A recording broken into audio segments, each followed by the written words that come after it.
What is up, everybody? It's your boy, back in your life again, pumped up off that Celsius, ready to make an awesome video.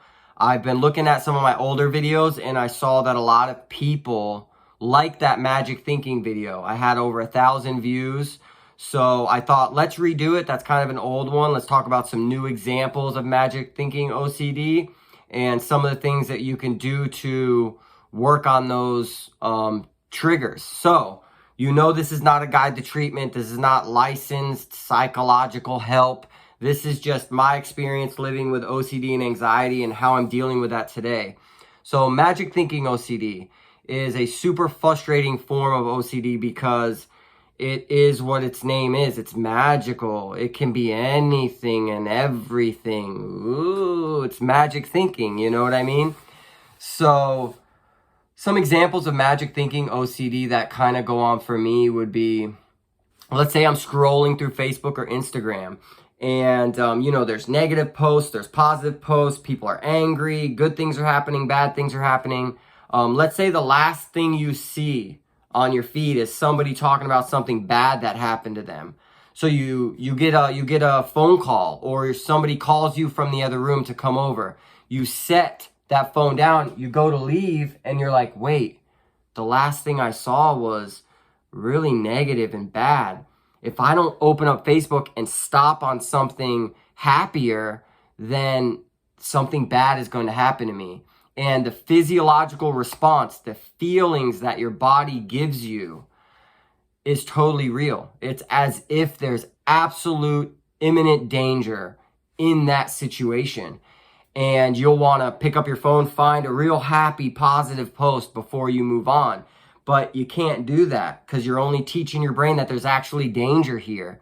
When looking at a Facebook post doesn't result in anything really happening in your life. Or maybe it does. But we don't want to feed into all that. So the best thing you can do is just feel that anxiety and move on. But that's what is magic thinking. It's like, whoa, I think because of this, then that. Or another example would be like, when I start these YouTube videos, sometimes when I start it, it's not perfect. So I delete that and I start over again. And I know, don't get on me, I don't need it to be perfect. That's my OCD, right? Right. Well, for instance, let's say the 4th time I start rolling, it's going good, and then I'm halfway through the video and my brain will be like, oh no, you're on number 4. Number 4 is a bad number. Why is it a bad number? We don't know. Numbers aren't good or bad unless it's your bank account. But 4 is a bad number. If you don't delete that video and go 5, 6, 7, because, you know, 7 is God's number, that's the number you need to land on, or else this bad thing will happen. And usually, for me, the bad thing will be in terms of like something bad will happen to my health, or some reason I won't be around to take care of my daughter. That's a big one in my life right now. So you will delete the videos and start over again till you're on the 7th take of it. And that's just training your brain that there is danger in that situation. Another like real common one of OCD magic thinking would be like, you don't want to step on any of the cracks when you walk, because step on a crack, you're going to break your mama's back. So we don't want that to happen. So we're going to stop and move around all the cracks so that we don't break anybody's mama's back. And the feeling, I'm joking about it now because I'm trying to be more of my natural self on these videos, but the feeling that you get of danger inside your body is no joke at all. It feels as if there's an actual real life threat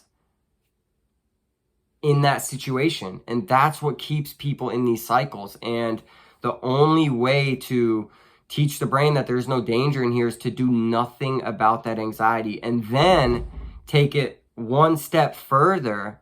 And maybe you're on Facebook, like the first example that I had. And maybe you do see a negative post and say, I'm going to put this down right now because I know it's going to trigger my OCD, but I'm not going to do anything about it. I'm going to leave it there.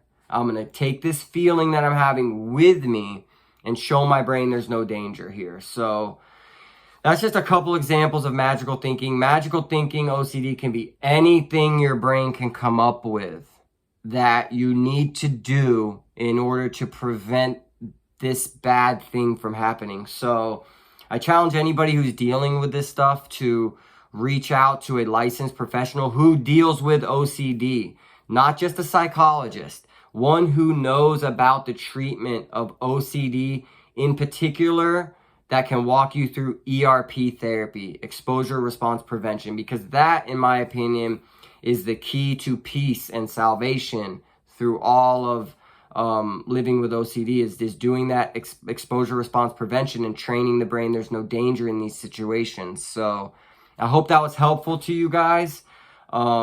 Let me know some videos you guys want to hear me talk about. I really enjoy doing this YouTube. Thank you all for people that watch, that subscribe. We are over 300 subscribers. I donated to the counseling center the week of Christmas. Let's get to 400 subscribers. When we get another 100 subscribers, I will donate another $100 to an organization in my community that does good. So let's click that subscribe button. And like always, like this video so other people can find it. Leave me that comment of a video you'd like to hear me talk about. Stay tough. Fight the good fight.